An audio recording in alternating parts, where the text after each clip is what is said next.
Welcome to Rants TV, Travel and Events.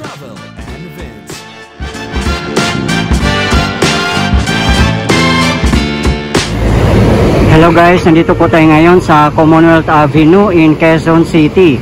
Please samahan niyo po ako mag-update dito sa Batasan Station ng MRT-7 as of today, January 19, 2025. Ayan na po sa harapan nyo ang Batasan Station ng MRT-7. Nandito po tayo last 4 months at ito na po ang kanyang latest development. Ayan po, may mga bubong na at mga walling. Expected nga po itong mag-ooperate by 4th quarter of this year. Sana nga po matuloy na po yan kasi para maibsan po ang traffic. Napakalaking tulong po ito sa mga commuters at mga motorist. Nang sa ganun po maibsan na po ang problema natin sa traffic. Lalong-lalo na po dito sa kahabaan ng Commonwealth Avenue at sa Kalakhang, Maynila.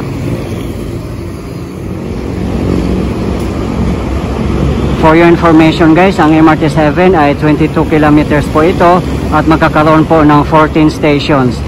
Namely, North EDSA, Quezon Memorial Circle, University Avenue, Tandang Sora, Don Antonio, Batasan, kung nasaan po tayo ngayon, Manggahan, Doña Carmen, Regalado, Mindanao Avenue, Quirino Highway, Sacred Heart, Tala, and the last station is San Jose del Monte, Bulacan. Magmula po ito sa North Triangle or North EDSA in Quezon City, papuntang San Jose del Monte, Bulacan. At napakasarap sa feeling no at napakaganda tingnan na may makikita po tayong mga ganitong development sa ating bansa. Lalong-lalo na po sa larangan ng transportasyon. At sana nga po patuloy po tayong sumuporta sa ating pamahalaan, lalong-lalo na po sa mga namumuno para patuloy po tayong uusad. At nang sa ganun po hindi po tayo mapag-iwanan ng ibang mga bansa.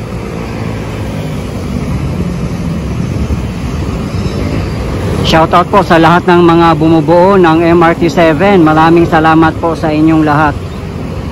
At napakalaking tulong po ito sa mga commuters natin at mga motorist pag mag-ooperate na po itong MRT-7. Napakadali na lang po mag-travel. Ang kagandahan lang po sa MRT-7 ay meron po silang common station sa North Triangle in Quezon City.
Magtatagpo po ang tatlong train lines natin, namely LRT1,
MRT3.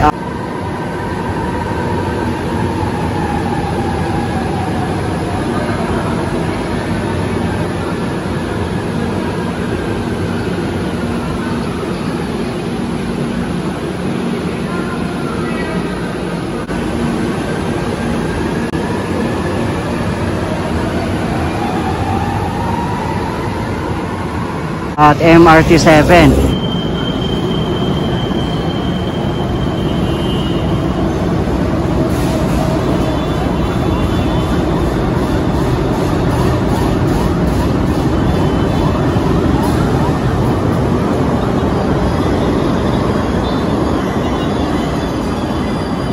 May kanya-kanya po silang common stations doon. So sa tingin ko po ang North Triangle ay magiging business center na po ng Quezon City. Lalong-lalo na po na nandoon po ang mga giant malls natin. SM City North EDSA, Trinoma, at meron pang bagong development doon ang Vertis North by Ayala Land na parang BGC po. Sa matagal na pong hindi nakapamasyal ng North EDSA, talagang mamamangha po kayo sa transformation. At shoutout po sa mga OFW na laging sumusuporta po sa akin, and of course ang ating mga local viewers. Maraming salamat po sa inyong lahat. Ayan po ang viaduct ng MRT7.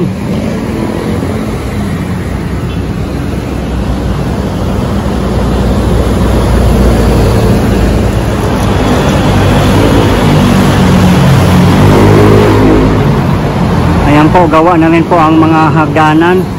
Dito po tayo sa ilalim ng Batasan Station. Dito sa area po, as you can see sa second floor, naka-flooring na siya. Dyan sa may bandang gitna ay mga columns pa lang po or mga I-beam ang nakalatag. Ang laki po ng stations din dito guys, parang mall. Siguro may mga shops din ito.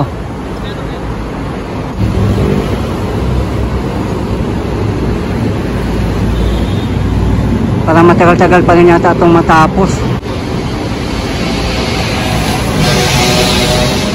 Kaya may mga pailan-ilan din na workers na tatrabaho dito.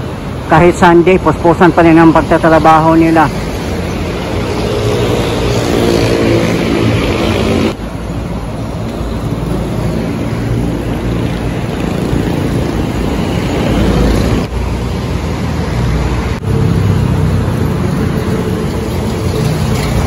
Ayan, second floor at saka third floor, ang dingding niya ay screen lang. Siguro po final na din po siguro yan, pero abangan pa rin po natin kung ano po ang pinaka final dyan. Kasi kung doon po banda screen din po eh. Ewan ko kung anong tawag dyan, basta alam ko lang screen.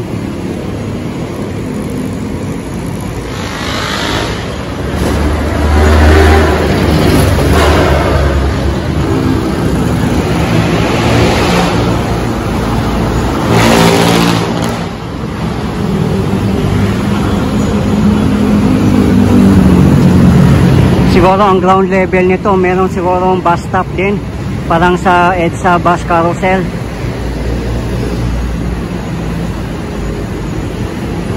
Sa ngayon, napakaganda ng daloy ng trapiko. Walang ka-traffic kasi nga Sunday.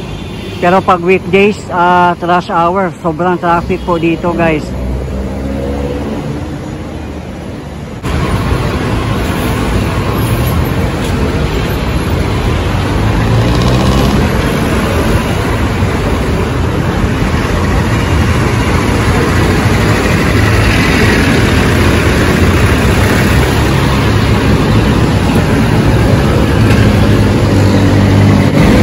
Po ang viaduct ng MRT7, napakaganda po. At yan naman po ang Sandigan Bayan. Dito po tayo nakapwesto sa may talipapa.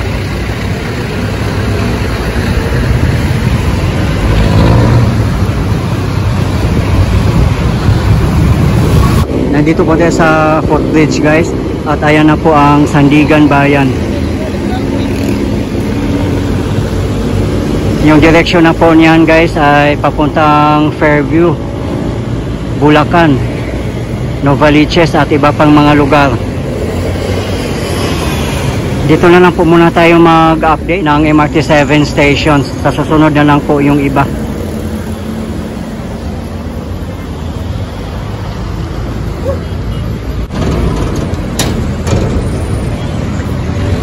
Ayan po ang Talipapa. Ayan po ang Batasan Station ng MRT 7. Guys, ito po ang latest update natin ngayon dito sa Batasan Station ng MRT 7 dito po sa Commonwealth Avenue, Quezon City. As of today, January 19, 2025. Marami pong salamat sa patuloy ng suporta at panonood ng aking mga videos. I really appreciate po. At hindi po ako magsasawang i-update kayo, lalong-lalo na po sa mga government infrastructures. Mabuhay ang Pilipinas! Okay guys, thank you for watching and keep safe everyone.